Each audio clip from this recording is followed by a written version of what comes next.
Hello viewer, welcome to today's episode of Health Talk Show. We have been talking about mental health, but today we are going to have another different topic. We would like to know what are some of the things that we're supposed to do in a very fast way when some issues find us at home, in our place of work, on the road, and wherever we go. My name is Lucy Wanzakariuki. I'm your host for the show. Today we have beautiful guests in the house, and they are going to introduce themselves because they are going to take us through this wonderful topic of first aid. Welcome to our guests from the farthest end. Kindly introduce yourself. Hello, my name is Anna Mwikali Mwange. I'm the founder of Safety Plug, and currently I work at Karimenu 2 Dam Water Project as the health and safety manager, and I'm happy to be here. Next. Hello, my name is Irene Jambithuku, a health and safety practitioner. I've specialized in doing health and safety trainings like first aid, fire safety, and I'm also a health and safety audit. Thank you. Thank you so much, Irene. They are going to take us through first aid. These are things that we need every day. If I may start with you, Anna, kindly let the viewer understand what first aid is all about. So first aid is the basic care you do to someone when they have been injured. For example, if I fall down and you wonder what has happened to me, you are scared, you want to take me to the hospital, so that is fainting, or I just cut my hand or chop my head. Before you take me to the hospital, there is that natural instinct that pushes you to help me before you call a doctor or you rush me to the hospital. That is what first aid is, what a normal person who is not a doctor would do. That doesn't mean a doctor does not administer first aid, but that is what a person will do before you go to the hospital. The first care you do to someone to save their life. Thank you so much, Anna. This means it's not all about the hospital. Yeah. It is about the settings that we have on a day-to-day basis. Are there some principles, Irene, which govern first aid? Yes, they are. Yes. But in addition to that, before I answer your question, Yes, I'd like yes. to add something. When we are defining first aid, we normally say you can use available materials. Yes. Because when an injury or an incident or an illness occurs, it does not give a warning. Yeah. And you're not necessarily readily accessible with the first aid box. So you can try to improvise and use the readily available materials to help this person save their lives. Okay. And now that one takes us to the first principle, which is to save a life. Okay. We also do first aid so that we can promote recovery. In a case where I have two patients, patient A and B, and all of them have been injured, Yes. and I perform first aid to patient A, but I do not perform the same management to patient B.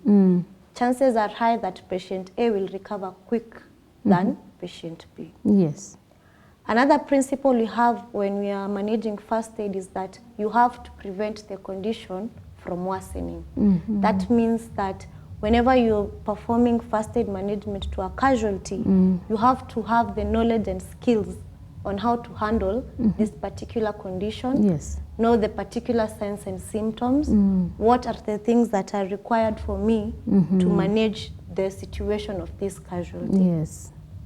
And we have any other principles like you have to call for help immediately so that by the time the initial assistance has arrived, you have managed the situation. And be ready to start the help once the incident has happened. Yes. We normally have a very common saying that goes, time is equals to tissues. Time is equals to tissues. Yes. Wow. The more time you waste, the more tissues get damaged, and the more it becomes hard for this person to recover quickly. Yes, yes. Yeah. Wow, that is very wonderful. But before we proceed to Anne, I would like to know, you've said when you have two patients or two casualties, you have to decide on whom to start.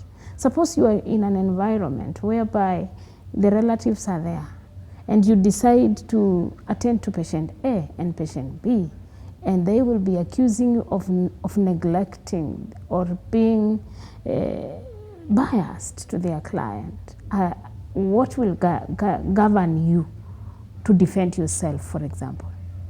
Okay, that is a very good question. So we have qualities that as a first aider should have, like the way you as a mother, you have the qualities that a mother should have. Yes. We also have such qualities that a first aider should portray. And we have a very common quality that is called discriminating to injuries.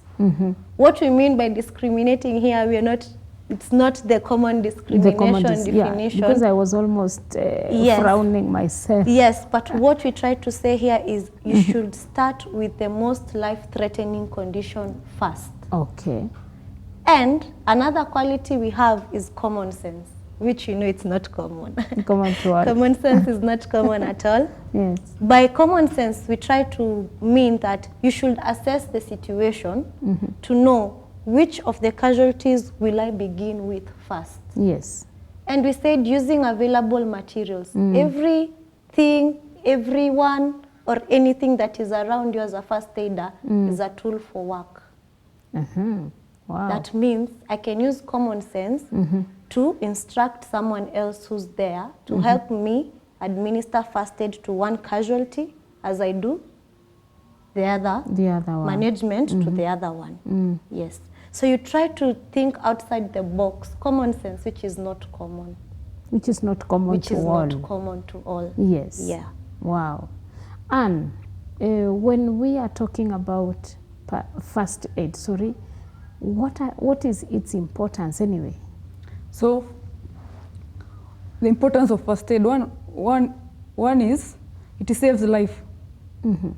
And that is through preserving life. Maybe you have been cut, then you have administered first aid on my fist. It means you have prevented the flow of blood too, which means like you'll take me to the hospital. I may not have, I need blood transfusion, and I may also not die from excessive blood flow. Yes. Understand? So one thing, the first thing it preserves life. That is saves life, right? Another thing, Irene? Another importance of first aid, as we basically described them in the principles of our first aid management, is it will help to promote recovery. You will have to prevent the condition of this casualty from worsening. And when it comes to matters of the workplace now, we have things like compensation. If at all you as the employer, you are the one who was obliged to provide these particular things that are going to keep a particular worker safe. The importance of first aid, the main importance is to save the life of this particular casualty. Yes. We don't want them to die. The other you're preventing death. Yes, you're preventing death. The only death that you can accept is natural death. Yes, The other importance is to save, to promote recovery of this particular casualty. We also help to prevent the condition from worsening, as we described in the principles of first aid. Yes. And another thing is that you also help prevent compensation of this particular casualty, especially when it comes... You want to prevent? Yes. Because what I mean is, if a casualty has been injured at a workplace, and probably it becomes a fatal case just because they didn't have someone to manage the incidents, then that will lead to a lot of problems. Yes. If at all the employer did not provide the necessary equipments that the casualty needed while at work or during working. Yes. And this might in turn result to a lot of people losing their livelihood, because if a compensation becomes very expensive, an institution might shut down. Yes. Another importance is to comply, for compliance, legislation compliance. The law states that it is the responsibility of any employer to provide a readily accessible first aid box and train their employees on first aid management. Also, when it comes to this point, I normally emphasize that let us not only have first aid boxes at our workplaces. In the matatu. In a matatu. You can have it in your own house. Yes. We have incidences, especially when you're cutting that onion, Sukuma wiki, or you're cooking and you burn yourself. So these are the things that we are supposed to incorporate in even our houses. Yes. Yeah. Okay, something has just crossed my mind when you are speaking about compensation. You want to prevent.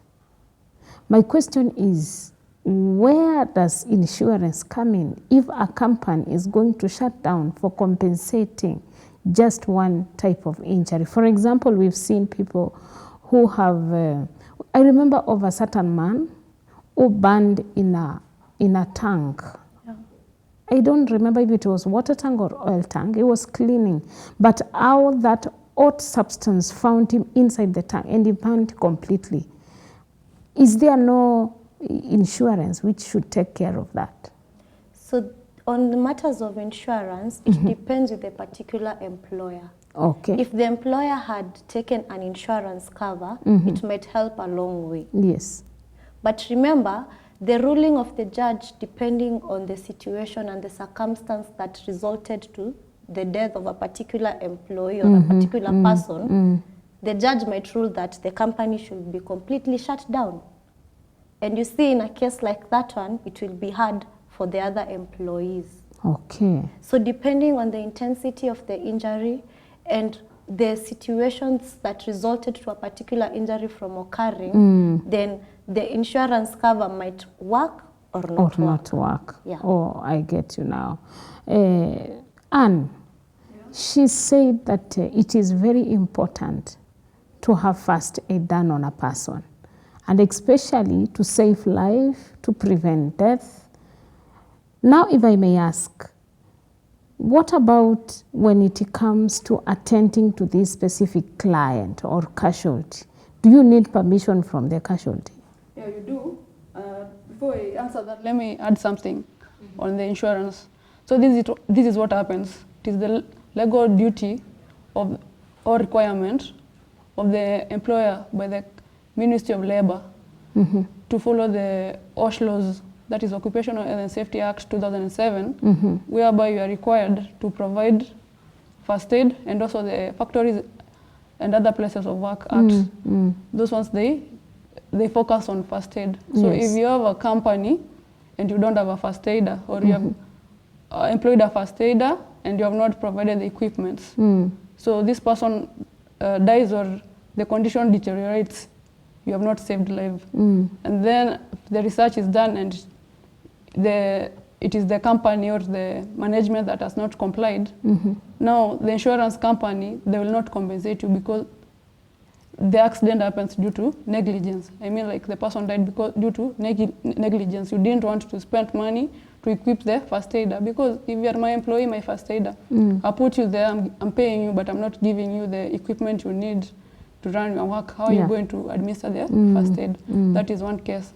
Number two, when you check these insurance premiums, they have levels. It's like even people with the vehicles. There's the one that covers the driver and the passenger.